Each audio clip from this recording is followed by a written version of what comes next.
The quote comes from Dostoyevsky, his book, The Idiot. It's very interesting. This is a famous phrase, beauty will save the world. It comes from just, there's this one scene in the book. Let me kind of give you a quick summary of what the book is. The book is the story of Prince Myshkin, who is he's come into money, he's a wealthy, belongs to the nobility in Russia. He's been in Switzerland, he's returned from Switzerland, and he is now beginning to move in the social circles of the nobility, Petersburg. But he is so different. He is not interested in the conniving machinations of the Russian nobility, trying to, figure out where they stand in social order and always trying to ascend. And he doesn't care about that. He is in fact a very loving, caring soul.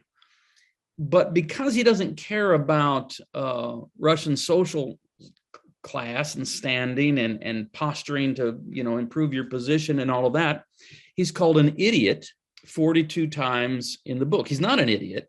And actually, people will refer to him as an idiot among themselves, but when they're with him, if they're with him one-on-one, they're drawn to him. What, in fact, Dostoyevsky was trying to do was to create a Christ figure, and that's Prince Myshkin. There's this one scene, it's just not even that important, but there's this one scene, they're at a party at night, and this kind of drunken 19-year-old nihilist, Hippolyte, he says, Prince Myshkin, I've heard that you would say beauty will save the world. Hey, everybody, did you know that Prince Myshkin once said that beauty will save the world? What beauty will save the world? Are you some kind of Christian? And Prince Myshkin just doesn't answer. He doesn't respond to it. So it takes up to like 3 sentences. And in those 3 sentences, twice we're told, you don't hear Prince Myshkin say it, but we're reported by this guy that he has said beauty will save the world. So it's immaterial in the development of the plot. And yet, from the moment of its publication, that phrase, beauty will save the world, captured the imagination of philosophers and theologians and thinkers around the world. When Alexander Solzhenitsyn was given the Nobel Prize for Literature, 100 years after Dostoevsky, or maybe not, about that, his whole Nobel address was built around Dostoevsky's enigmatic little line, beauty will save the world. And Solzhenitsyn says, it's not a riddle, it's a prophecy. How I work with the phrase is I work with the transcendentals, with the true, the good, and the beautiful, all the way back to Plato, and then later Plotinus talked about the transcendentals, the true, the good, and the beautiful. These are attributes that they don't need to be, they don't gain their value through utilitarian function. They don't have to do anything other than be what they are. In other words, we want the true because it's true. We want the good because it's good. We want the beautiful because it's beautiful. It doesn't have to serve any other end. Now, later, the church fathers say, yes, this is an important observation, the true, the good, the beautiful, and they are attributes of God. That's why they're transcendental. They're attributes of God. Now, what the church has done, though, is the church has made placed a lot of emphasis on the true, that is the truth of Christ and the claims that Christians make concerning Christ. And the defense of that would be called apologetics. And the church does a lot and has a long history, sometimes well done, sometimes poorly done. But the church has done that, apologetics. And then the interpretation of the good in the light of Christ would be called Christian ethics. So we have Christian apologetics, Christian ethics, and this has a long history. But then there's Christian aesthetics. That is the beauty as understood in the light of Christ.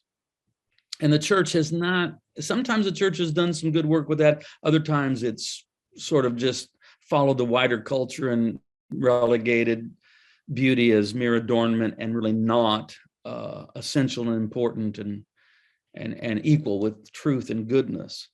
My suggestion is that at a period of time where the wider culture is very suspicious, and perhaps for good reasons, of Christians to absolute truth and a superior ethic, that leaves the possibility of employing beauty as we proclaim the gospel. In other words, if the church takes its stand in the midst of the marketplace of ideas and says, hey, we have absolute truth and we know what's good for you, and we meet at 10 o'clock on Sunday morning, I think you're going to be met with either, outright disdain or just complete,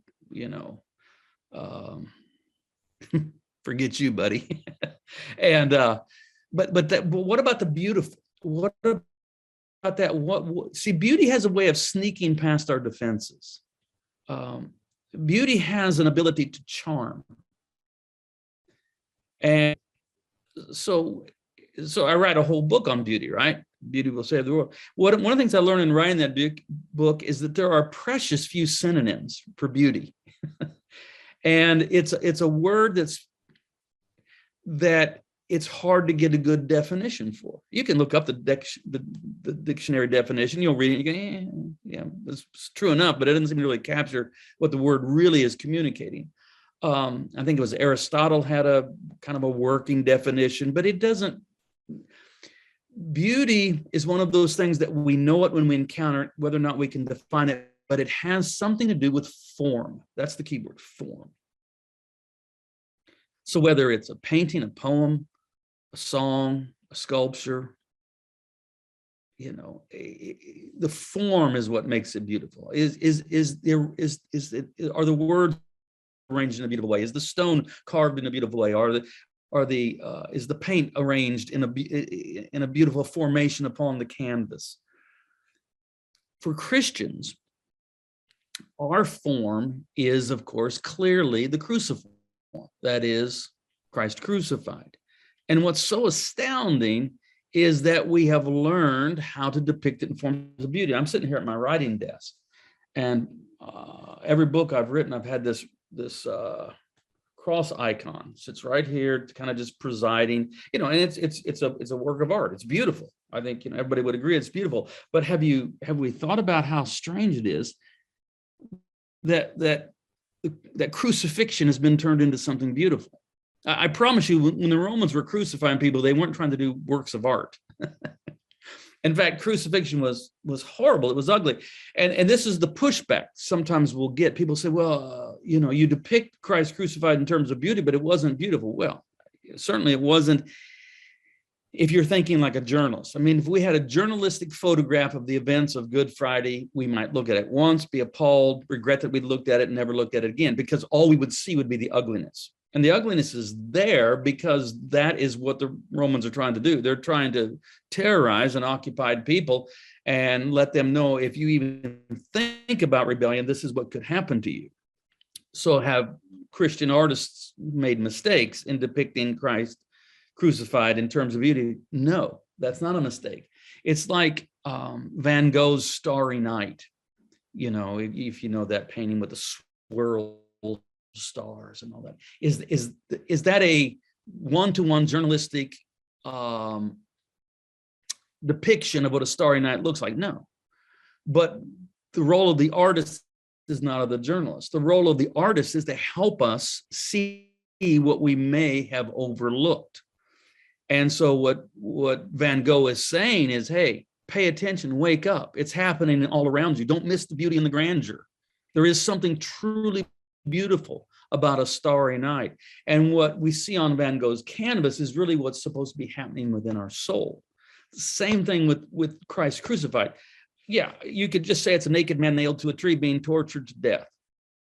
Okay, that's there, but there's more to it than that. I mean, being disguised under the disfigurement of an ugly crucifixion and death, Christ upon the cross is paradoxically the clearest revelation of who God is. And so that's the beauty. This is, his arms stretched forth and offered embrace, saying, Father, forgive them, for they know not what they do. That's beauty. And so I'm giving a really long answer to this, but I'm kind of summing up a whole book too. And so I think the church has been used to asking basically two questions about what we do, what we preach, what we say, what we present, our programs, all of that. Is it true and is it good? I say we need to ask a third question: is it beautiful? And we don't really get to decide. I say, could people from outside the church see what we're doing and say, I don't know if it's true, I don't even know if it's good, but you can't deny it's beautiful.